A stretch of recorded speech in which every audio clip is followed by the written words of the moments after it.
마땅히 파면이 내려질 거라고 봤습니다. 이게 최고 수위죠? 네, 최고 수위입니다. 형사처벌과는 별개로 행정징계를 내리는 건데 그 중징계 중에서도 최고 수위인 파면 결정을 내렸죠. 대통령의 통화 내용이 담겨있는 녹취록을 주미대사관 직원들이 아무렇지도 않게 돌려봤다고 하는 거고 또 그것을 볼 위치에 있지 않은 사람에게 넘겨서 또 그거나 더구나 정치인에게 그걸 누설했다라고 하는 거니까 그거는 보안 의식이 빵점이다 해도 과언이 아니고 또 공직기강이 그만큼 문란해졌다.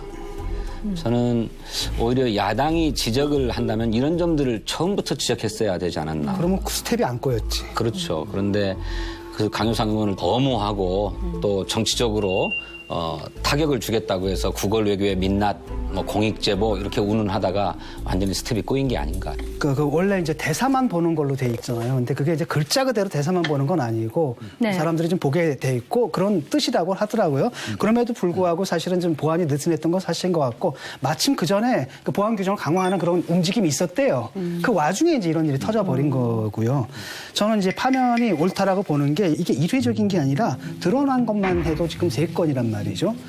그리고 의도가 본인은 아니라고 해명을 하잖아요. 원래는 자기는 공개할 줄 모르고 했다. 그다음에 공개를 한다 하더라도 그렇게 왜곡해서 얘기할 줄 몰랐다라고 얘기를 하는데 저는 그 말을 좀 안 믿어요. 왜냐? 그 저번에 2건이 있었잖아요. 그때도 공개를 했거든요, 그분이. 네. 공개를 했고 그때도 문맥을 왜곡해서 구려외교 이런 식으로 했단 말이죠. 그러니까 이번 것도 나가게 되면 그 사람이 공개를 할 것이며 또한 그런 맥락 속에 배치될 거라고 알면서도 이걸 해줬다라는 거죠. 그래서 저는 이게 이례적인 건 아니고 흔히 이제 그런 말이 나오잖아요. 그 뭐 북미 라인이니 아니면 워싱턴 스쿨이니 저는 그게 맞다고 보거든요. 한마디로 이념적인 친화성이 있는 겁니다. 자유한국당하고. 그다음에 이게 TK 라인이잖아요. 그래서 이른바 정치권하고 선을 대고 나중에 이 사람들이 이제 정권이 바뀌게 되면 뭐 좋은 자리에 오거나 일종의 모종의 거래가 있었는데 강효상 이분이 힘 조절을 지금 공천도 걸려있고 이러다 보니까 좀 무리를 한 거예요. 그러니까 이런 가운데서 의도하지 않은 방향까지 확 가버리니까 굉장히 당혹했던 거죠. 네. 그래서 부랴부랴 해명을 했던 거라고 봐요. 그다음에 이번에 그 외교관 파면과 관련해가지고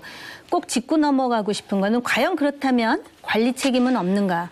조윤재 대사도 그렇고요. 강경화 외교부 장관도 그렇고 특히 강경화 외교부 장관 같은 경우는 재임 중에 너무나 많은 그런 외교적인 실책이 나왔었어요, 사실은. 그러니까 그거는 기강이 그만큼 문란했다는 거거든요. 바로 직전에 깐풍기 갑질이라 그러나? 몽골 대사죠. 베트남 대사도 또 갑질 논란에 네네. 이제 휘말려 있고요.